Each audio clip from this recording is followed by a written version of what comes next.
Bonjour à toutes et à tous. Cette vidéo a pour but de vous expliquer comment réaliser ce que l'on appelle en comptabilité solder les comptes. Alors solder les comptes, qu'est-ce que c'est? Ce que l'on appelle le solde, c'est la situation d'un compte. Le compte pourra donc être positif ou négatif.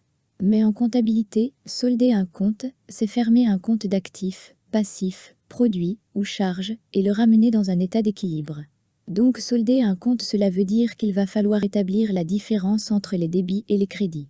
Cette opération, vous le voyez, ne va concerner que le livre des comptes, et comme nous allons fermer les comptes, nous réaliserons cette opération en fin d'année, après avoir enregistré toutes les opérations journalières. Et enfin, fermer les comptes va nous être utile pour pouvoir déterminer le résultat, après avoir effectué d'autres tâches. Comment allons-nous procéder? Voici un exemple de compte d'actifs, le compte client. Pour réaliser le solde d'un compte, je dois respecter quelques étapes. Je vais tout d'abord faire le total des montants au débit et au crédit, je les note en couleur. Je calcule ensuite la différence entre les deux côtés du compte, du plus élevé au plus bas. Pour maintenir le principe d'équilibre, j'inscris la différence que je viens de calculer du côté le plus faible. Cette différence s'appelle le solde. Le solde prend comme adjectif celui désignant le côté du compte, dont le total est le plus élevé. J'aurai donc soit un solde débiteur, soit un solde créditeur. Il me reste enfin à attribuer l'adjectif adéquat. Voilà.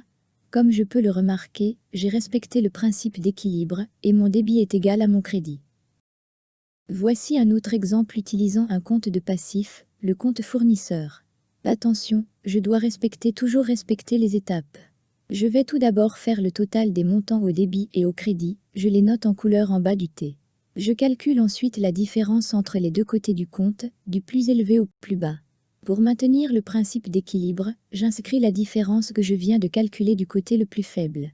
Il me reste enfin à attribuer l'adjectif adéquat.